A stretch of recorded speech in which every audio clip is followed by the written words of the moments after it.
Welcome, everybody. Hopefully, my screen is coming up now. And as I said before, this is the May meeting of our Fiscal and Economic Issues Group.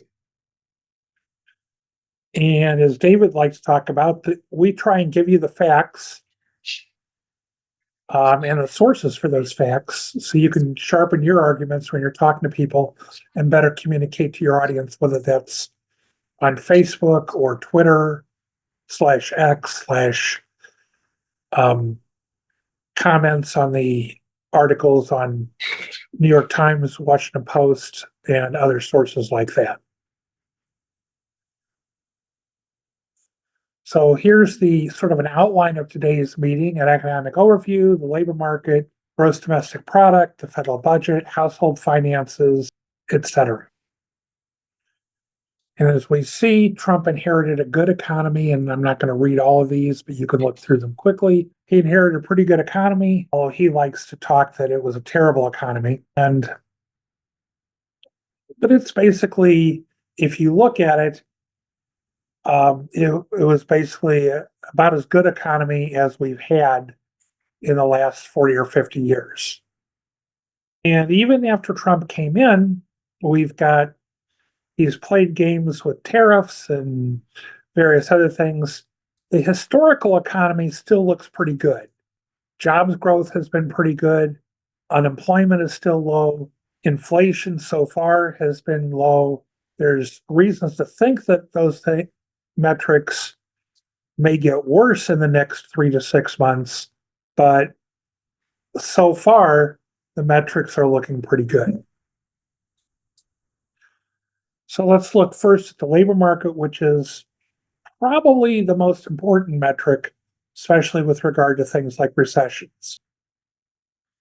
The monthly jobs report or employment report comes out on generally the first Friday of the month, occasionally the second Friday if they've, have some reason why they want to delay it. Generally, they delay it at the beginning of the year, and if the first Friday is actually the first of the month, they might delay it at that point. And there's two parts of the employment report. One is the payroll jobs that were added or lost. The other is the unemployment number, the percentage of the people that are in the workforce that are unemployed. So the payroll jobs are the establishment survey. The unemployment is the household survey.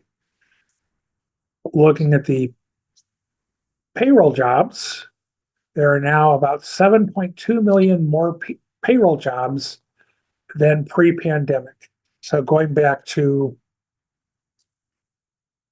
February of 2020, pre-pandemic, versus today, we're about which is 159 million. We're about 7.2 million jobs higher. The jobs added in April were robust 177, although the prior months were marked down by 58,000. So the net gain was 119,000, which is still a good number. If we look at the job gains, we see that just before Trump left office, we actually lost jobs in December of 2020. Not quite sure why, but then we've been picked up again. We had a huge number of jobs lost during the pandemic, over 22 million jobs over 2 months. So we started to recover under Trump. We stopped recovering under Trump, but then we kept recovering under Biden, and we continue to recover under Trump. Yeah. Karl, we have two questions. One from Mark Lundholm that says, "Why is there a distinction between non-farm and farm jobs?" Oh, and David might have answered that. Nope, Christine did. Says, because farm jobs are seasonal. And then we had a question from Rick Portillo. He says, "What kind of jobs?" Well, is that something you're going to break down later on? We'll break it down, but we won't break it down quite as intricately as the Bureau of Labor Statistics breaks it down, but we will break it down. Okay. So monthly job creation in the last, 4 years peaked in the middle of 2021 and then has been going down Since then, our rolling 3-month average is at 155,000 jobs per month, which is, again, solid.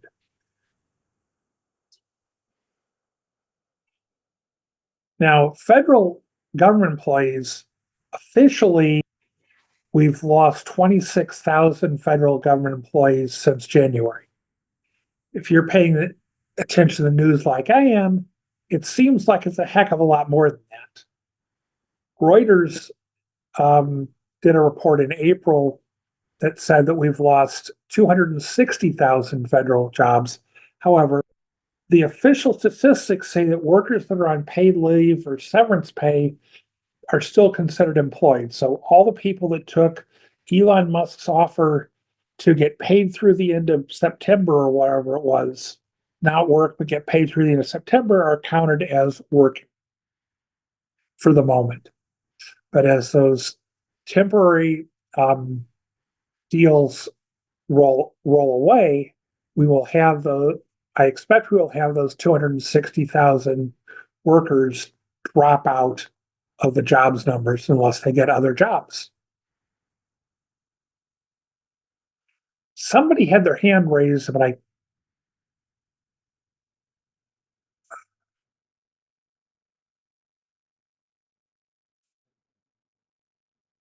Would you like me to invite them? sure, invite them to talk. Anthony.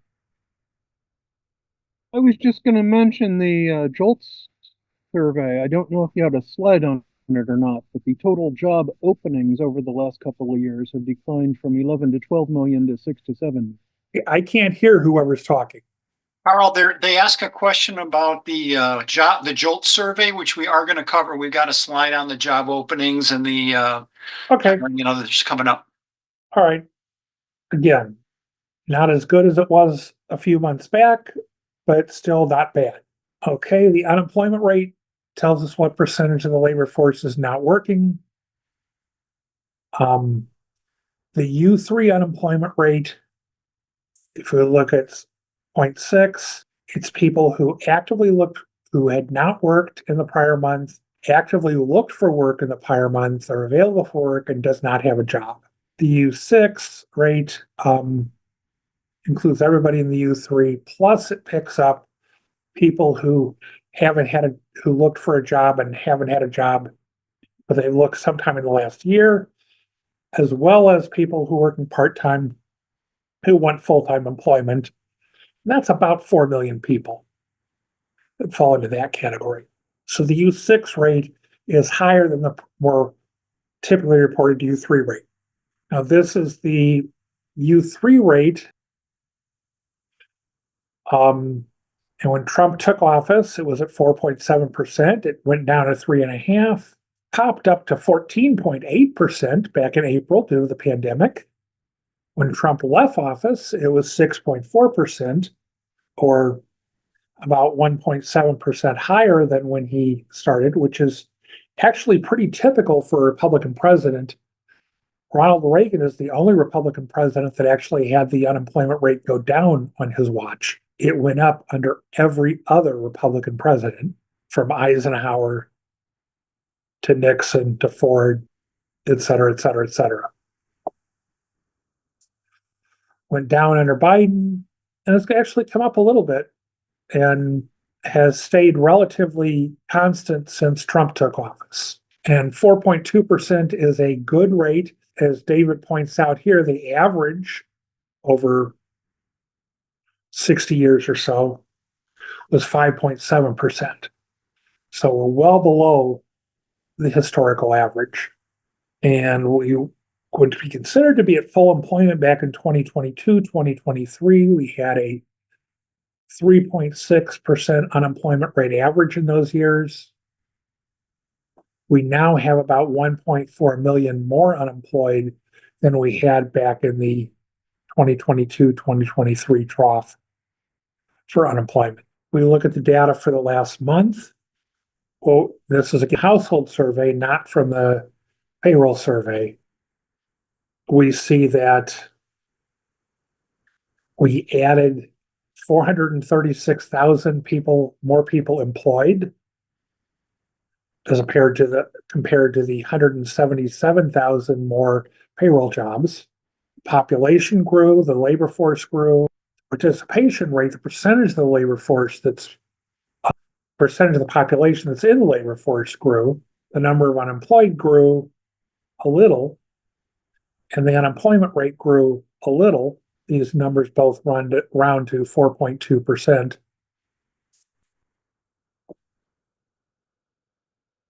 So again, historical numbers are still looking strong. It's where are we going to be in 3 to 6 months? Now, the 25 to 54-year-old age group is what's considered prime age employment because it's people that are pretty much finished with school and not yet retired. So people like to look at that group because it doesn't have quite as many things messing with the data. What we see is that it was at 80.4% of the population of that age group was working back in February of 2020 before the pandemic. And we're a little over 80% now. Still looking good from that standpoint. And somebody asked about JOLTS or job openings. What we see is that the blue line, at least on my computer, is the unemployment rate, actually the unemployment level, and the green line is the job openings. And so we had a little bit of a surplus of job openings prior to the pandemic. We all of a sudden had a shortage of job openings during the pandemic. And at some point in 2021, that, came back again.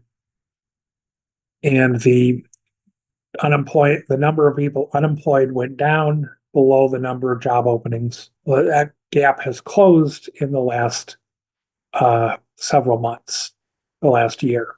And our Republican friends like to talk about the fact that there's all the jobs under the Democrats are part-time jobs, government jobs. People have multiple jobs, and there's all these layoffs. So what we look at here is let's look at 2019, the last year before the pandemic, versus the last 2 years under Biden. And we see that part-time jobs were about the same. Government jobs were slightly lower, multiple job holders about the same, and layoffs a little lower. And again, this may change in 2025 with all of the government layoffs. Questions about the labor market?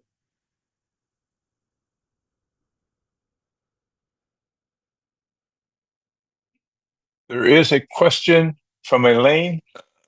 Let me see if I can find her again. There it is. Elaine, see if I can get her full name here.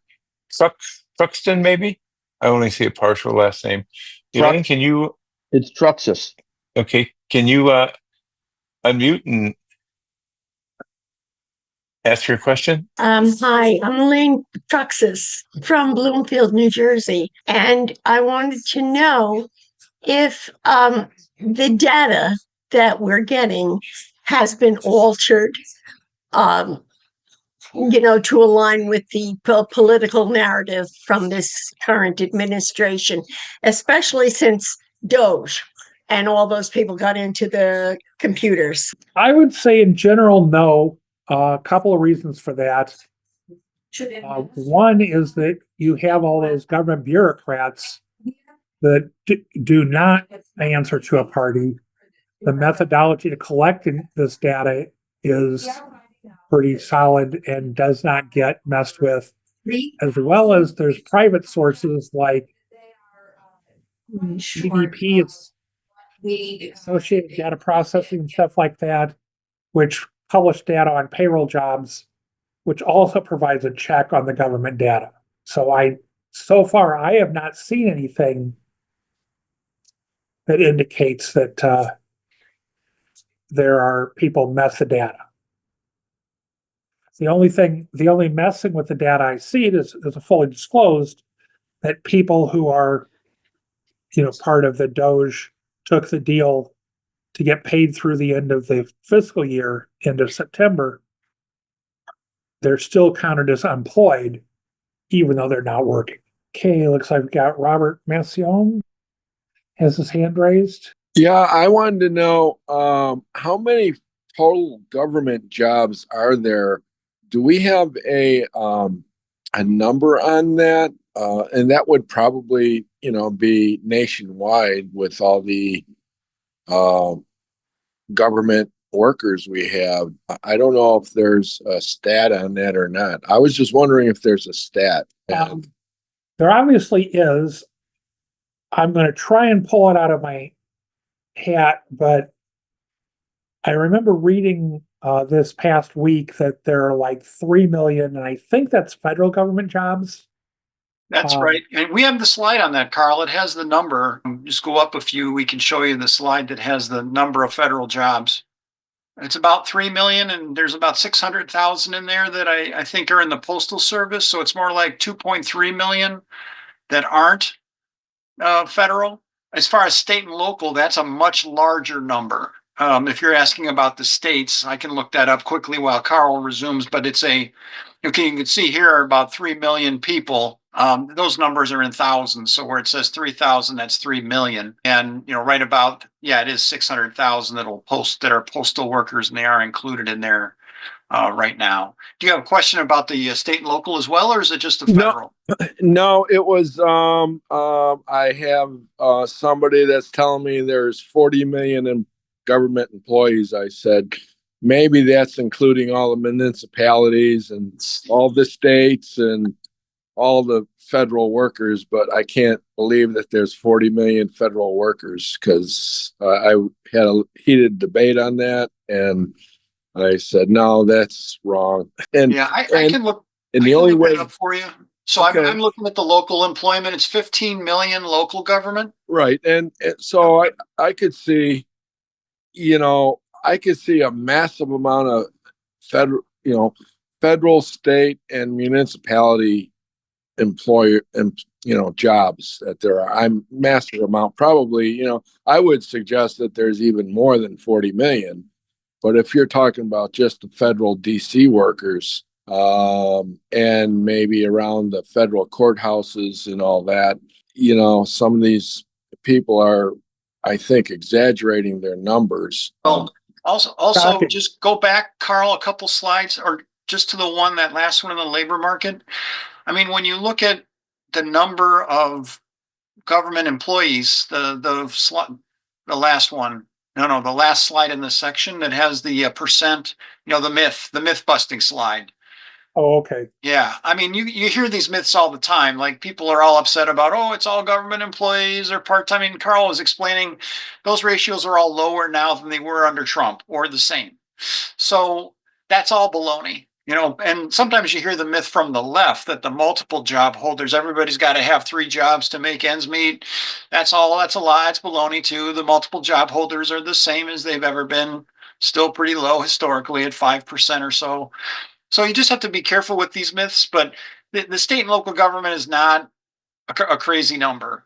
And I'm just looking at the state government, it's 5 million. So you got 5 plus 15, that's 20 million, plus another. We talked about the federal 3. So you're looking at about 23 million state, federal, and local government workers. And it's not like government workers are like a bad thing.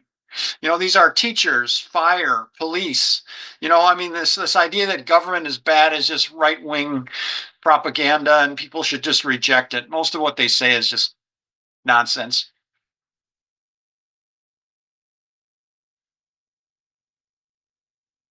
Okay. I agree. There was Robert Delaney. Hey, Karl, to add to Elaine's question before, is there any other alternative source of data that we can use to verify or validate whatever this particular administration is kicking out to us? Well, there's no other source which does exactly this data. But like I say, on the payroll jobs, the private sector payroll jobs are estimated by ADP, every month. And the ADP numbers pretty much line up with the federal government numbers on an annual basis. So they're a pretty good check. You can get inflation in a lot of places too. I mean, there's a lot of alternatives. I mean, understand that Wall Street will go crazy if the government starts messing with these numbers because they use them in a lot of their analysis and models. So we have Wall Street on our side in terms of preventing the government from playing with all these numbers. Also, you've got a lot of analysts out there looking for anomalies, meaning relationships that don't make sense anymore in the data. So whoever, if there was someone that wanted to manipulate these numbers, they would have to be very smart about manipulating a whole bunch of things. Otherwise, analysts are going to start raising their hands saying these numbers don't make sense relative to each other. So I would not, when Trump says something, I would always assume he's lying. I mean, we know that. But when it comes to government data like Karl and I share from Fred, the Federal Reserve economic data, I find that I don't think we need to lose a lot of sleep worrying about that data. But if economists start to chatter about it, I'll hear it. I follow a bunch of them on Twitter and other places. I mean, it will get out there quickly if these numbers start going off the rails. But right now, I don't think you need to worry about it. Yeah.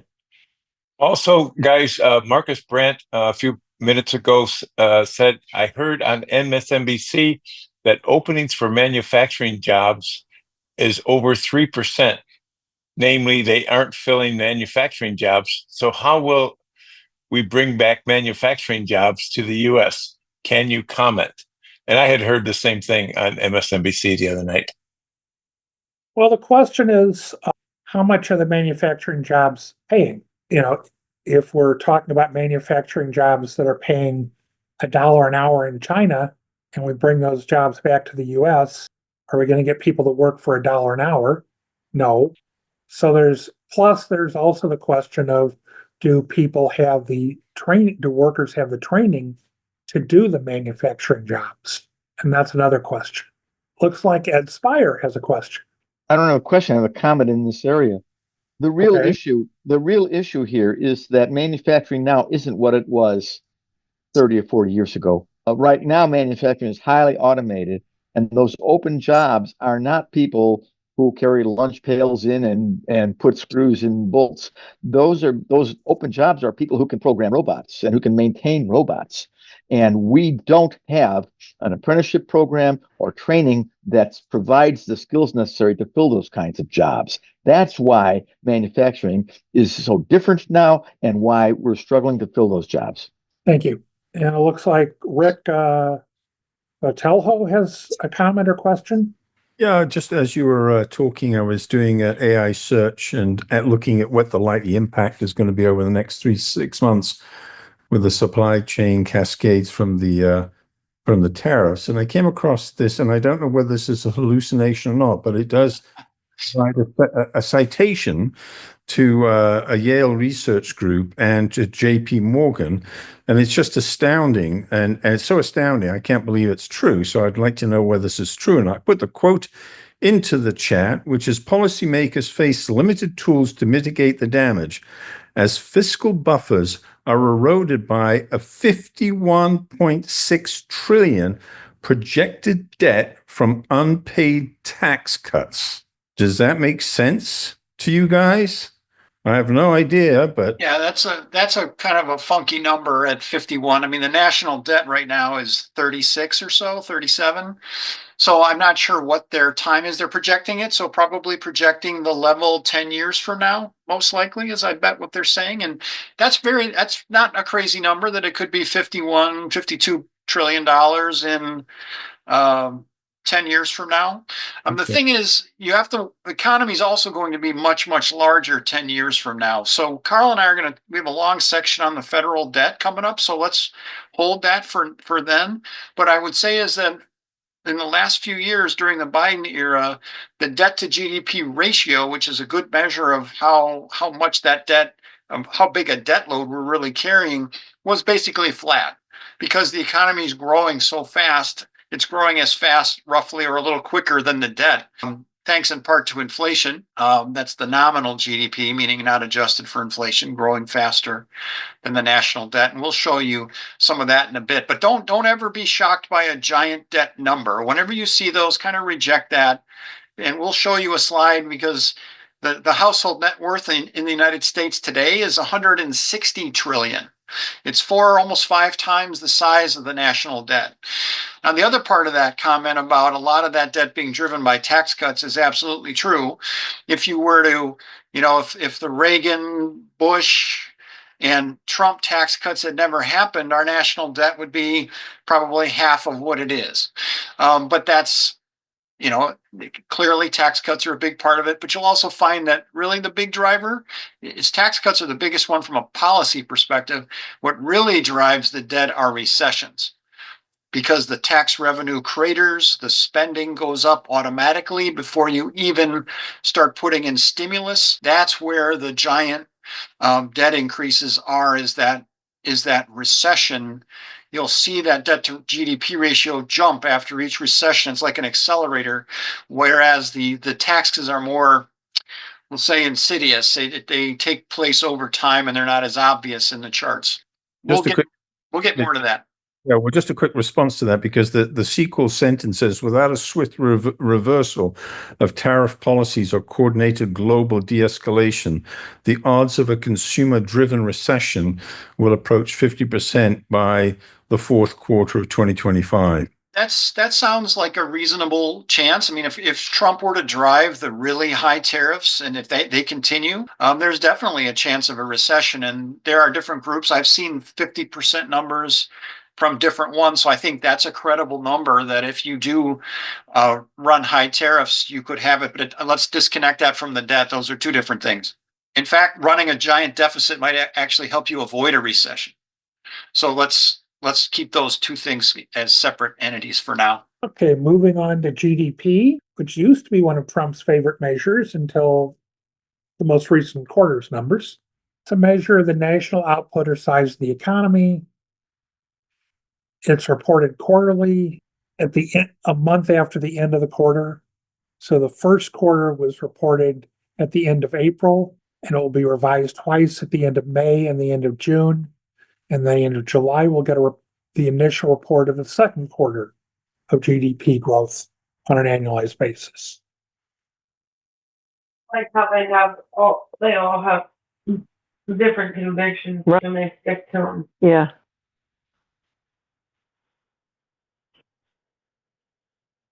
Can everyone mute, please? I'm hearing some conversations. So the big thing that hit the GDP in the first quarter was imports. A lot of people saw that there was a potential for big tariffs coming up, so they tried to import a whole bunch of stuff before the tariffs took effect. And this is real GDP. We can see that prior to the recession, prior to the pandemic, it was at 21 trillion. It's currently at 23.5 trillion. So it has gone up fairly substantially, even with the pandemic having occurred. These are quarterly real GDP numbers on an annualized basis, if that makes sense. So we had in the fourth quarter was 2.4% real GDP growth on an annualized basis, and in the first quarter, a decrease of 0.3%. And as I said a little while ago, on the first quarter numbers, a big decrease in the first quarter real GDP was the imports, which counts against real GDP. And as people tried to bring in a lot of imports to beat the tariffs, real GDP went down, which means that if that doesn't happen in the second and third quarters and we sell these imports, we may see real GDP climb again. Karl, that's something that's hard for me to understand. Why do imports reduce our GDP? Because that's the convention.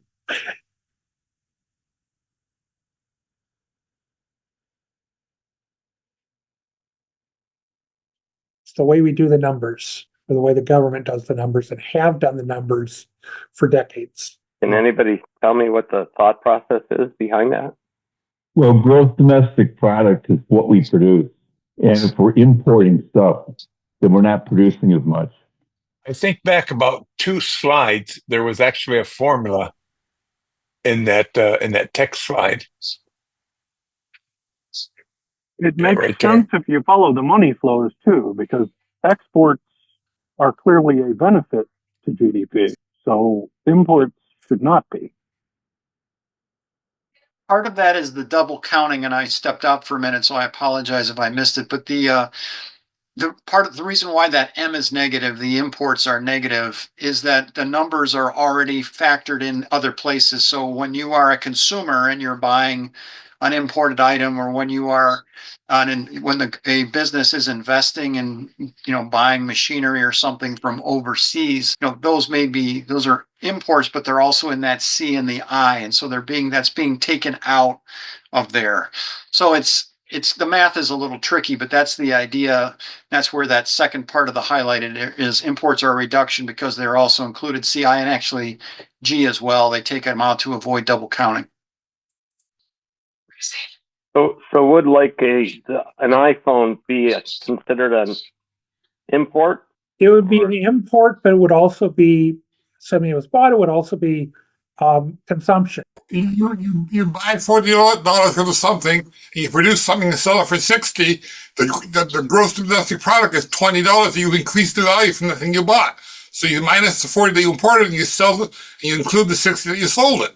So anything you import is a minus because you're going to do something else with it, and that will become product after it's sold, but not until it's sold.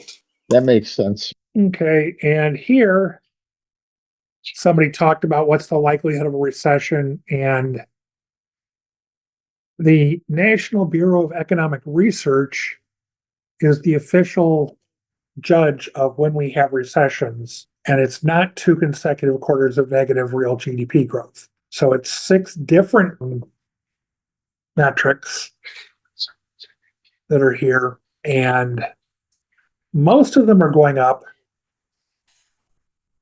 versus, looks like this is December 2024, December of last year. So at least on these metrics, it does not look like we're going to see a recession soon.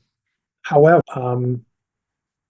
things can change. There's a lot of talk that because we have not been getting shipments of boats from China, that economic activity will slow down in the second quarter.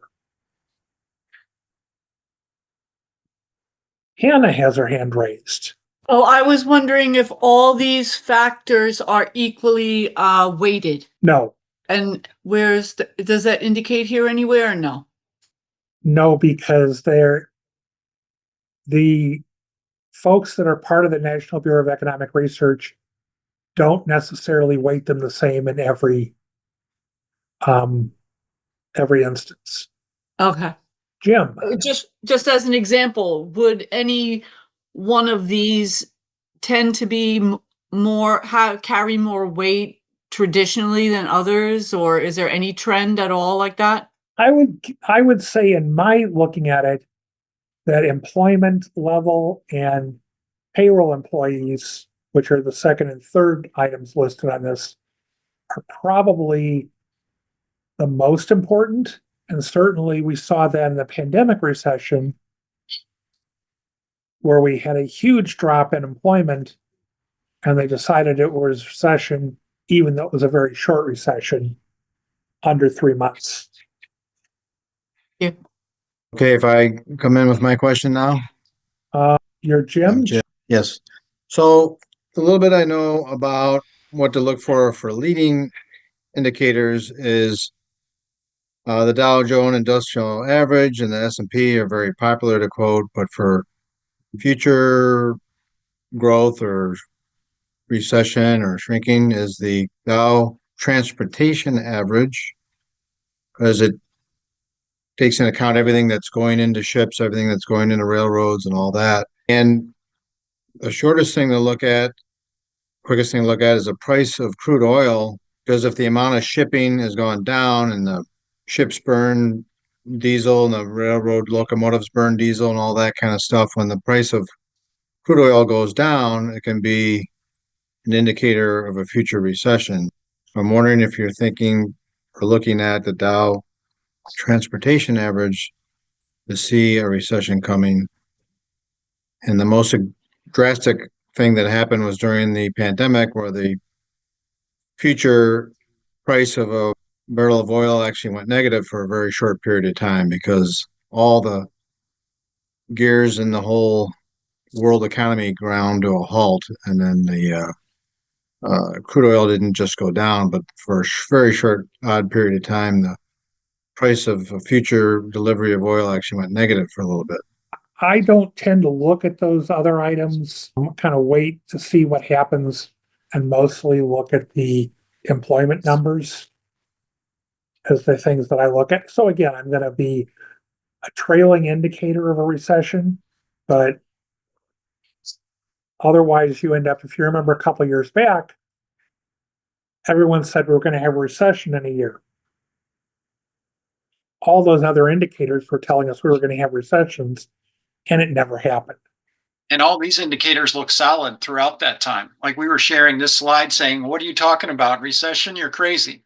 Now, I think it's fair to say we missed out on the inflation. We didn't think inflation was going to get as bad as it did. But when it came to that whole recession in 2022 and 2023, the media was desperate to attack the Biden economy, which was the best in 60 years. And these numbers like this that Karl and I we were showing back then, we're saying, everything's up. There's nothing that's indicating a recession here. And all those guys were wrong. There was no recession happened. Everything was very, very strong.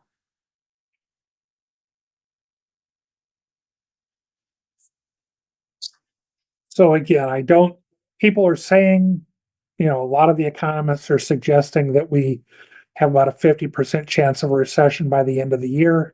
I can't argue with that, but I'm going to take a wait and see on it and see whether some of these other indicators start to go negative first before I worry a little bit. I think that we may start to see drops in employment between the federal government employees that have been let go, and those numbers will filter through the official numbers between now and the end of the fiscal year, as well as the impact of the tariffs and things like that on private employment, like dock workers at Long Beach, truckers, and people like that are affected by our level of imports. Good, Karl, you have two more people with their hands raised. Okay.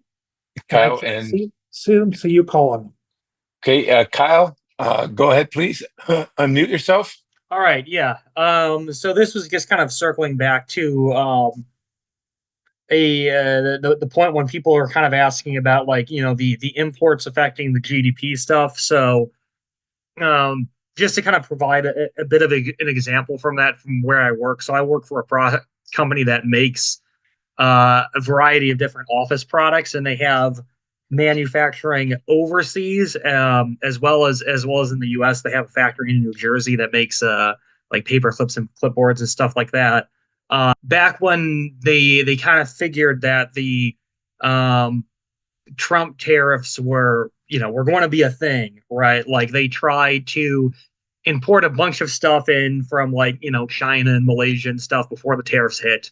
Some of it got in before then, some of it didn't. Some of that stuff we had to pay like 125% tariff on, which is not good. But as an example of why importing a bunch of stuff would hurt gross domestic product, right? Like if during that time period they weren't trying to just import a whole bunch of paper clips, right, from China or clipboards from China, they could have ramped up production at their factory in New Jersey for that and just hired an extra shift of workers and made more product. So if you're thinking about how imports ship into that GDP number, right, it's an opportunity cost because we were trying to import a bunch of stuff at a time.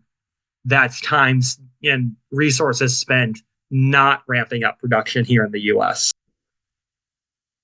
So just sort of to illustrate the point of why importing a bunch of stuff, why there's a reason for that, mathematically, being calculated into lowering GDP. Just, people were kind of asking for an example of that. So. Yeah. Thank you, Kyle. We'll go to Rick And then I see Karen had just raised her hand, but Rick, go ahead, please. Unmute yourself. I've been talking, I've been asking to AI and then look at the responses so I can get the response and sound much more intelligent or dumb link on the AI response. But the question I'll put in the chat so you can read it as well, but I'll just read it because there was a conclusion at the end, which I was very surprised with. It says the U.S. economy rebound since COVID-19 reflects synergistic fiscal, monetary, and entrepreneurial forces. However, risks loom. Depleted savings, high interest rates, and geopolitical tensions could dampen growth post-2025. Policymakers must balance debt sustainability with continued investment in infrastructure support, education, and antitrust enforcement to maintain this momentum. This is the sentence that I was very surprised with.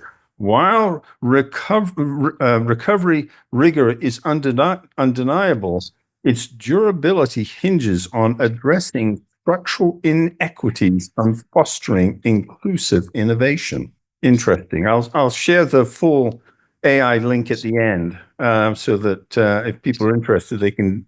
But interested in your quick reactions to that. I was very surprised by the conclusion of this AI question. I mean, who knows what the durability hinges on? There's people have been saying debt's a crisis since at least 2007 and 6. It probably goes back even further into the 90s that, the national debt's going to kill us, blah, blah, blah. I mean, that's all been baloney. Usually that's what I've kind of learned over the years is it's sort of right-wing propaganda. They want people scared of the debt, so they cut spending.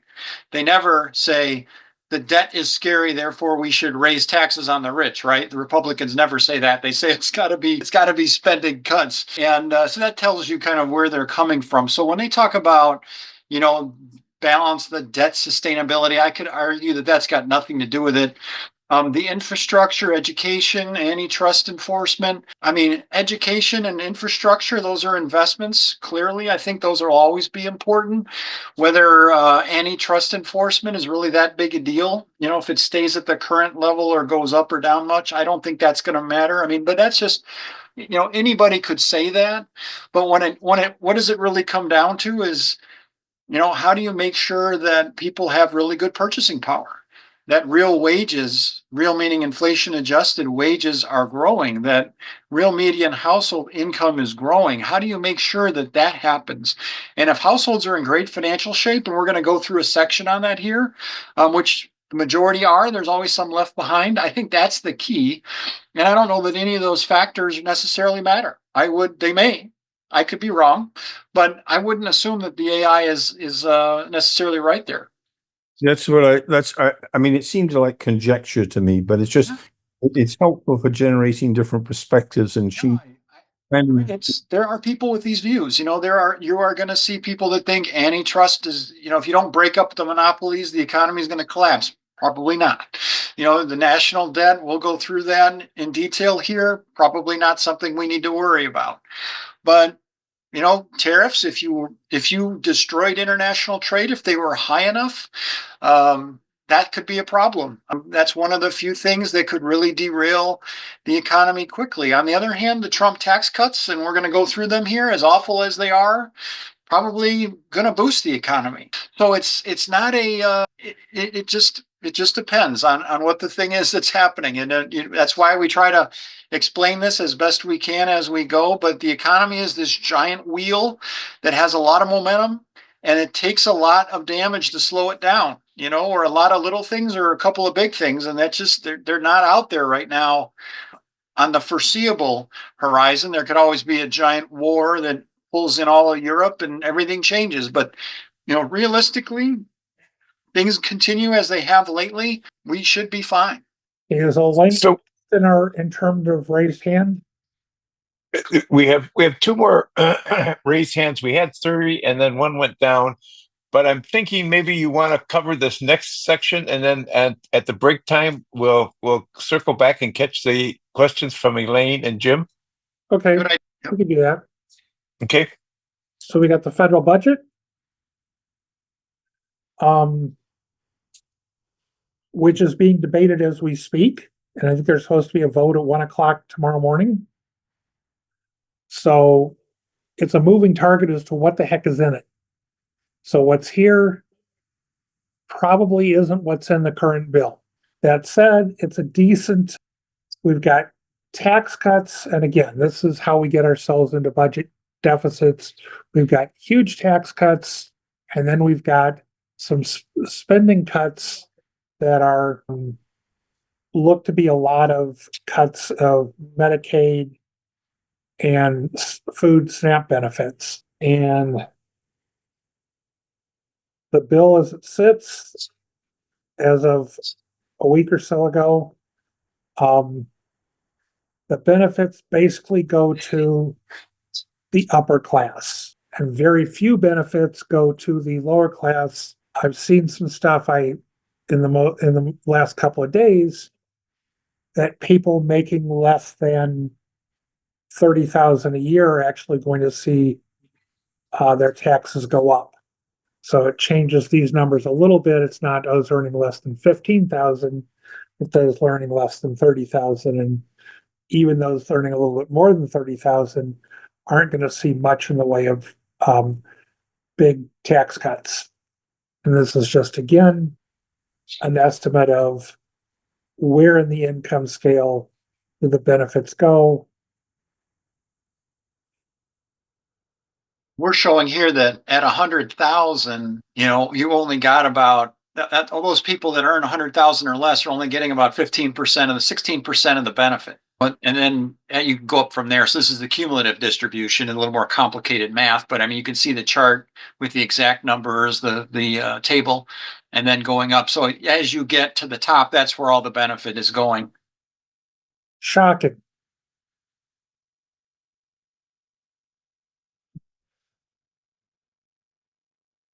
And again, these were estimates as of a week ago, and we'll have to see what comes out of the bill out of the House, and then how the Senate deals with that. It's basically big cuts to food stamp or SNAP benefits, bigger cuts to Medicaid and healthcare assistance under the ACA, and huge tax cuts for people with incomes above 500,000. So again, and all of these again are before we take into account where the tariffs hit, because the tariffs are a sales tax, which tends to be a regressive tax. So the tariffs are not in these numbers, which would make them look even worse. Now, a big part of this for the 2017 tax bill put a limit on state and local taxes that you could deduct on your federal income. And this says that we're thinking about raising it, and that's of the new policies, that would be the biggest thing. The no tax on tips, again, at least according to the videos I'm seeing, say that no income tax on tips, but you will still have payroll tax on tips and on overtime. So the no tax on tips or no tax on overtime is a misnomer.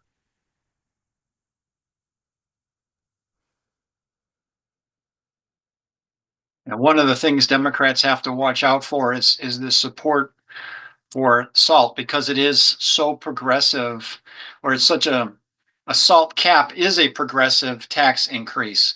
And so if you repeal it, it's regressive. We're sort of arguing against our own case for redistribution here. It's sort of, we're giving the rich a benefit if we, I always get it backwards, but if we remove those caps, and allow the rich to expense more, to deduct even more of their state and local taxes, giant mortgage, the real estate taxes are the big one. If you allow people to expense gigantic real estate tax amounts, then you're helping the rich, and that's not what we want to do. It's one of the few progressive parts of the Trump tax cuts originally, was putting those limits on there. And the blue states don't like it because we tend to have the richer property values in and around the cities, which are blue areas, but that puts our politicians in a tough spot. But in fact, it was progressive what Trump did in that area.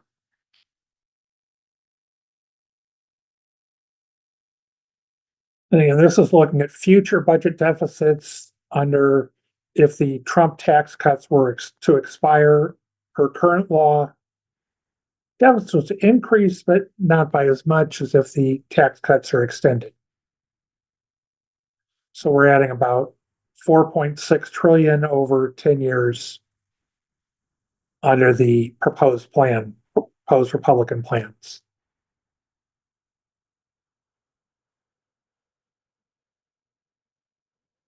One of the tricks out there is trying to estimate how many people are affected by this this bill. And down in the lower right corner, you can see estimates of reduction in Medicaid coverage by the CBO. And so the numbers range from about 2.3 million up to about 8.6 million.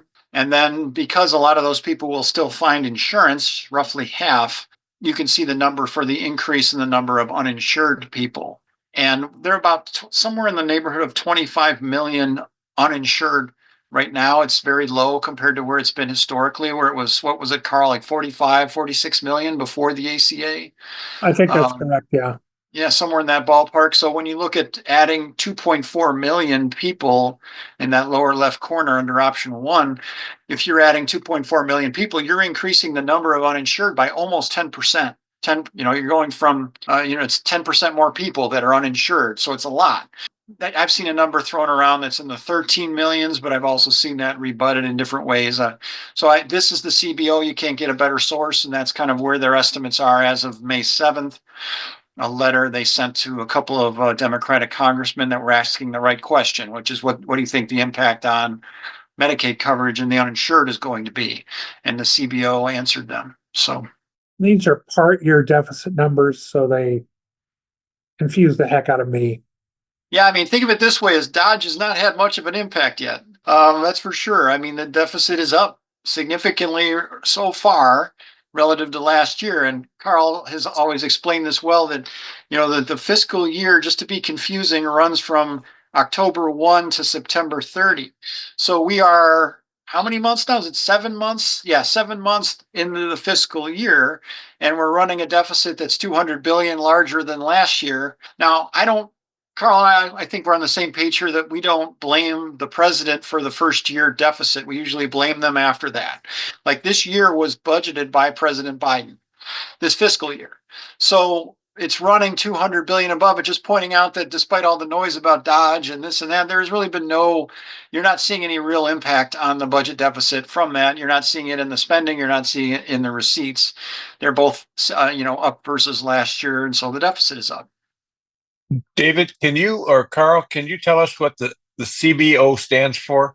Congressional Budget Office. Yeah, they are the people. They are nonpartisan. They are government employees. They work for the Congress. Their job is to advise both Democrats and Republicans. They advise the Congress on what the impacts of legislation will be for on the budget, but also on the economy.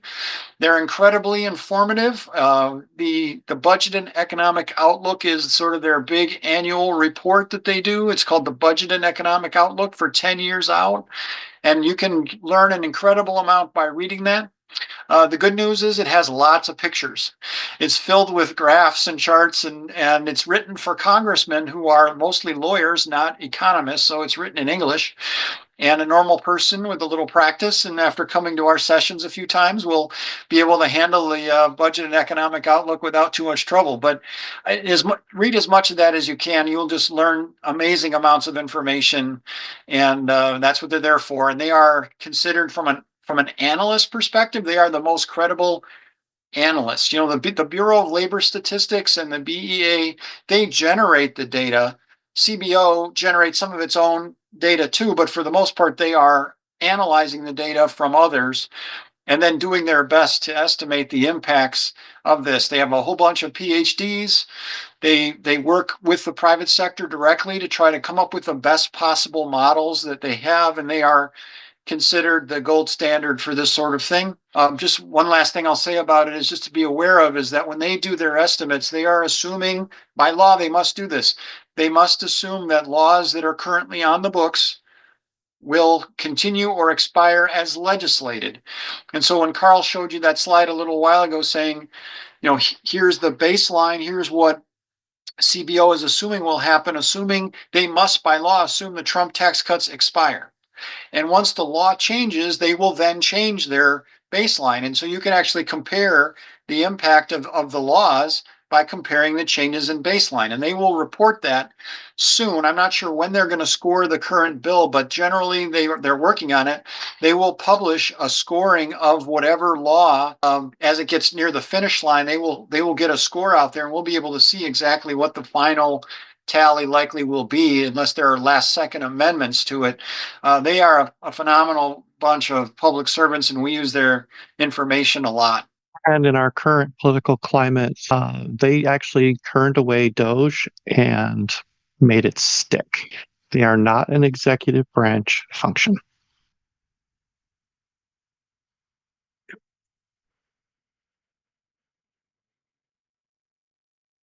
So this is just a little slide on the impact of us stopping our foreign aid, USAID, and the impact it will have on worldwide health. Could cost the lives of 500,000 children by 2030. Could result in 25 million additional deaths over 15 years. So cutting USAID was not a good thing. I mean, foreign aid is a tiny part of our budget and has a giant return. And also, whenever you're dealing with these countries, the fact that they know we're giving them aid helps us get a foot in the door and allows us to our people that are in the State Department to have a little bit of leverage that they wouldn't have otherwise, and call in favors from groups. If there's a terrorist or somebody we want that's hiding in one of these countries, we can say, listen, we've done a lot for you. Can you give us some help here? I mean, that if you take that away, what it does is it weakens our State Department, and then indirectly it weakens our national defense. Oh yeah. The national credit rating got downgraded at the end of last week. And again, the Trump administration blamed it all on Biden because that's what they do. Pretty much everybody else says, look at how much you're adding to the debt and the deficit with your current plans, your big, beautiful bill, and that has a much bigger factor than anything Biden did.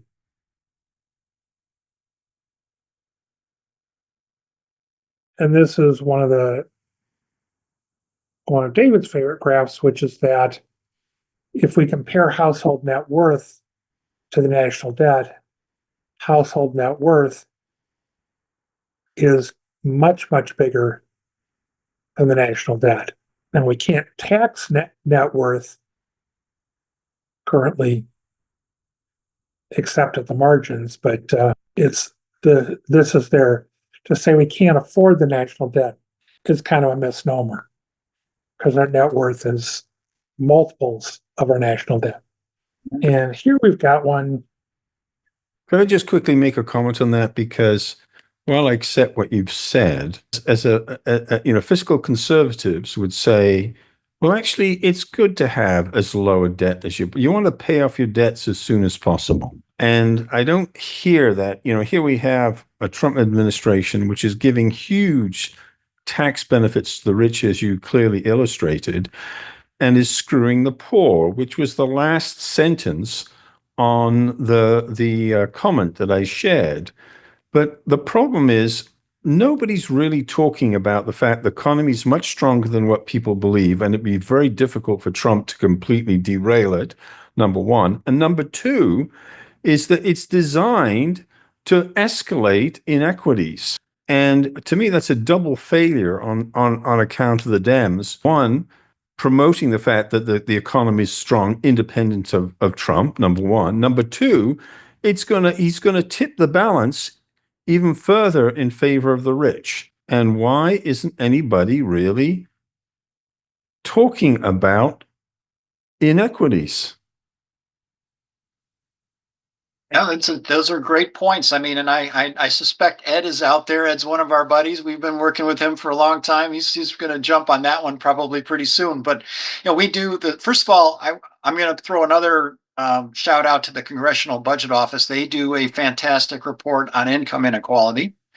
It's usually the distribution of household income is the name of it, distribution of household income. And because it takes them a while to accumulate and get the right data, usually their report is a couple of years in arrears. Like you're going to get that their latest report probably covers the income from 2 or 3 years ago, but they keep doing that. They do it every year, and you can look at the history, and they really explain it well.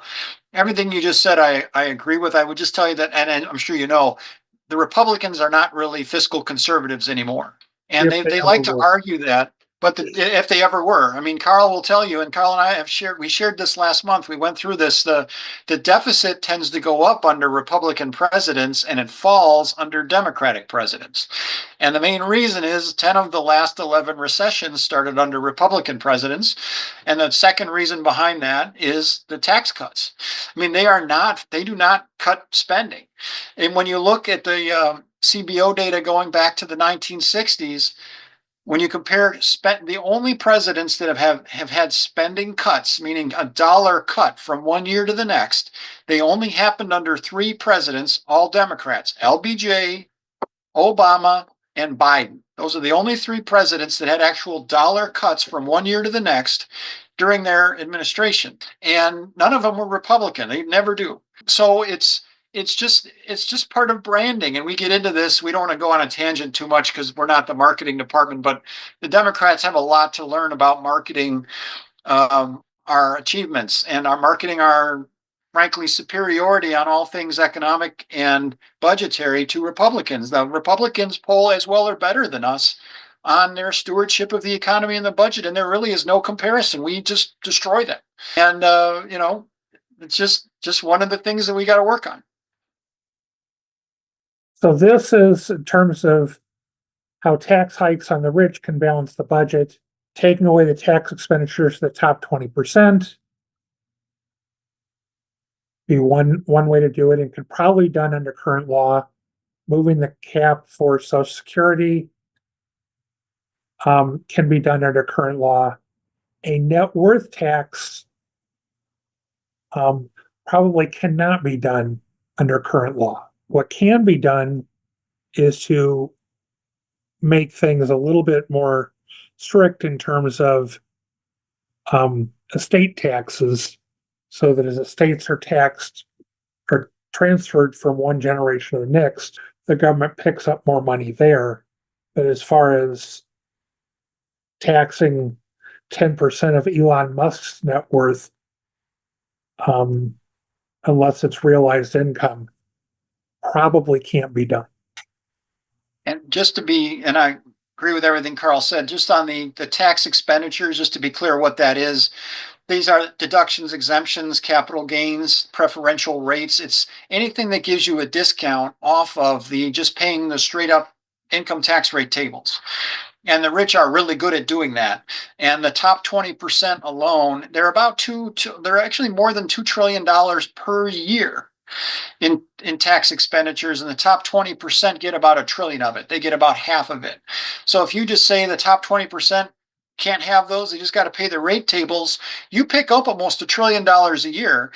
And that's sufficient to make the budget deficit what I would call sustainable. You take that 6% of the gross domestic product, our budget deficit's like 6-7% of GDP. That brings it down closer to 3% of GDP, which you can sustain probably for the lives of everybody on this call and then some.